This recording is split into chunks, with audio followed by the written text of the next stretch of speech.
Bonjour tout le monde, c'est Corinne de l'équipe Speedycom et dans cette nouvelle vidéo, je vais vous expliquer comment vous pouvez lier un compte Google Analytics et un compte Google Search Console à votre boutique Shopify.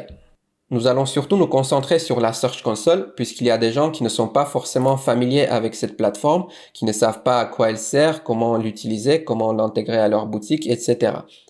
Mais j'ai décidé de passer assez brièvement par la plateforme Analytics également, car il y a des modifications qui avaient été apportées très récemment sur la plateforme et il y a des gens qui avaient des difficultés avec les nouvelles manipulations pour faire l'intégration avec leur boutique. Si vous avez déjà créé plusieurs propriétés sur votre compte Google Analytics, vous allez directement accéder à votre tableau de bord et créer une nouvelle propriété. Mais pour toute personne qui n'ont pas encore créé de compte Google Analytics, il faut passer par cette page que vous voyez dans votre écran et cliquer sur le bouton Configurer gratuitement. Ensuite, vous allez arriver sur le champ Nombre de propriétés dans lequel je vous conseille de renseigner le nom de votre boutique. Pensez également à ajouter le terme GA4 car ça va vous permettre de vous retrouver plus facilement plus tard. Et je vais vous expliquer pourquoi.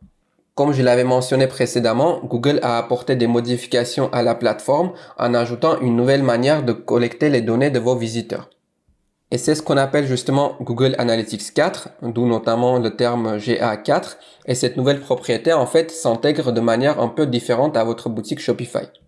En effet, avant, nous avions tout simplement un code d'identifiant à copier-coller dans le champ Google Analytics au sein du tableau de bord de Shopify, mais ce code d'identifiant a été modifié. Donc avant, c'était UA-un certain nombre de chiffres. Maintenant, c'est G-un certain nombre de chiffres et ce nouveau code ne s'intègre pas en fait directement dans Shopify. Il faut faire quelques manipulations complémentaires, mais je vous l'assure que ce n'est pas compliqué et je vais tout vous détailler. Vous devez donc faire attention à un détail très important lorsque vous êtes en train de remplir cette page. Une fois que vous aurez déterminé le fuseau horaire et la devise, vous devez cliquer sur le bouton ici Afficher les options avancées. Ne cliquez surtout pas sur Suivant puisque vous allez créer uniquement la propriété GA4. Mais lorsque vous cliquez sur Afficher les options avancées, vous avez ici la possibilité de créer une propriété Universal Analytics. Et la propriété Universal Analytics correspond justement à l'identifiant UA que je viens de mentionner. Vous devez donc cocher cette case qui est ici et vous allez avoir quelques informations complémentaires à remplir.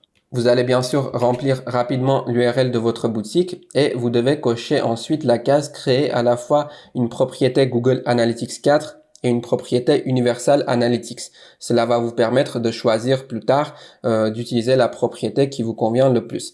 Pensez également à cocher cette seconde case pour activer les mesures améliorées pour Google Analytics 4. Une fois que vous avez tout configuré dans cette page, cliquez sur le bouton suivant. Ici, ça va être assez simple pour vous. Je vous laisse remplir. Moi, je mets régulièrement shopping.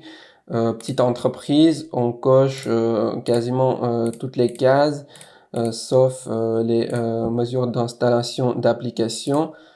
Et une fois qu'on a fini, on clique sur le bouton Créer. Bien sûr, il faut évidemment valider les conditions, sinon on ne peut pas avancer. On accepte et on patiente un petit peu. Une fois que vous aurez terminé avec l'étape de création des propriétés, vous allez avoir une fenêtre qui va s'afficher par défaut, qui va être la fenêtre de Google Analytics 4, puisque vous avez ici l'identifiant qui commence par la lettre G. Donc, ce que vous allez faire, c'est faire dérouler cette rubrique Global Site Tag, et ici, vous avez un code qui va vous être donné qu'il faut copier. Voilà, une fois que vous copiez ce code, comme j'avais mentionné, ici nous avons l'identifiant qui commence par la lettre G, alors que pour la propriété UA, nous avons les lettres UA. Donc, ce qui fait que le code qui est ici, en fait, ne s'intègre pas correctement avec le champ Google Analytics de votre tableau de bord. Mais ce qu'on va donc faire, c'est ajouter le code directement dans le thème que vous utilisez. Il faut, dans ce cas, aller dans Thème. Vous allez cliquer sur Action et modifier le code. Une fois que vous vous retrouvez dans la page de modification des fichiers de code de votre thème, vous allez ouvrir le fichier thème.liquide et c'est là que nous allons coller le code. Il faut trouver la balise head qui se trouve tout en haut de votre fichier.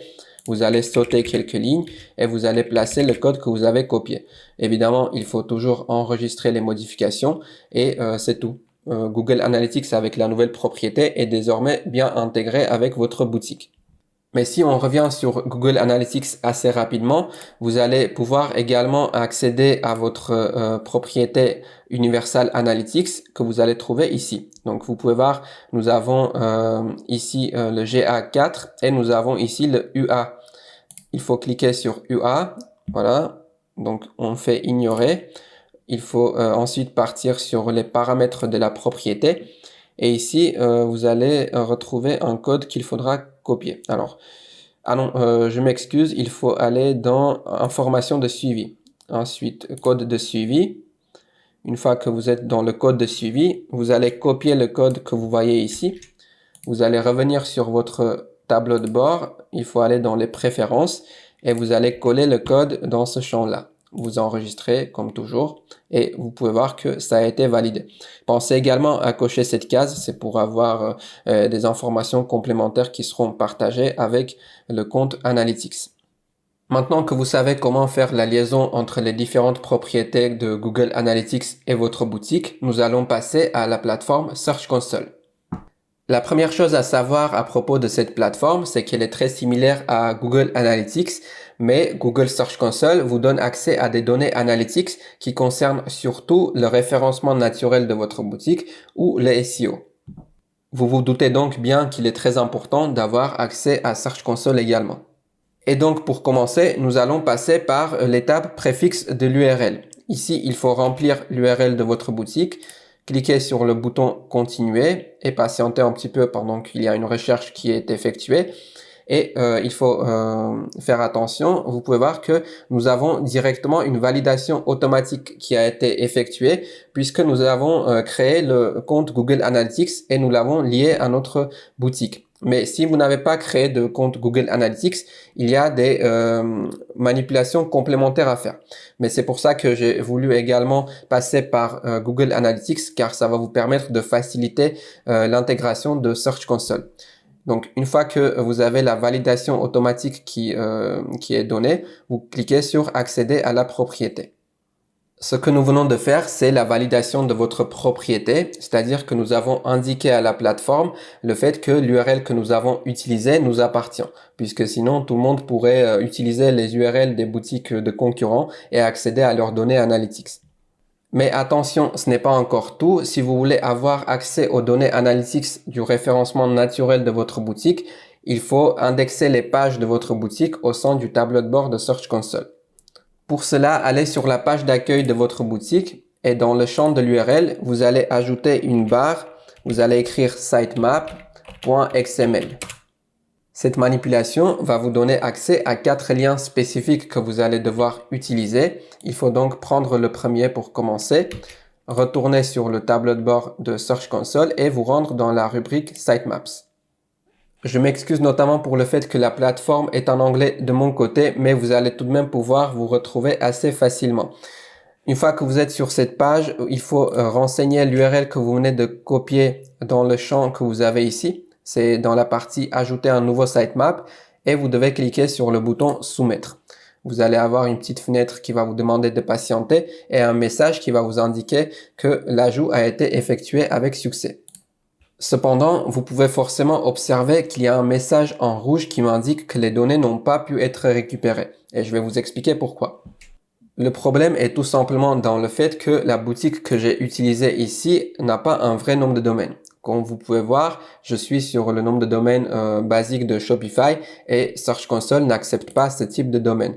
Mais pour vous, dans tous les cas, vous n'allez pas avoir de soucis puisque si vous lancez une vraie boutique active, vous allez forcément faire la liaison avec un nom de domaine.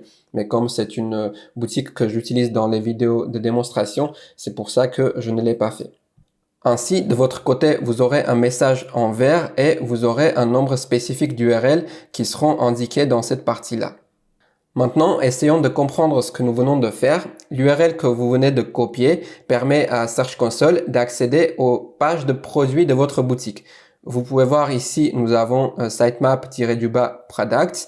Donc, c'est le regroupement de vos différentes pages de produits et le nombre qui sera affiché ici va indiquer le nombre de pages de produits que vous avez sur votre boutique. Et si on revient sur la page d'avant, vous pouvez donc voir que nous avons ici le sitemap tiré du bas page, le sitemap tiré du bas collection et le sitemap tiré du bas blogs. Ça veut dire que Google Search Console va pouvoir accéder à vos pages de blog, à vos pages de collection et à vos pages normales. Bien sûr, vous pouvez ne pas renseigner tous les liens. Vous pouvez sélectionner les pages de produits ou vos pages de collection ou vos pages de blog.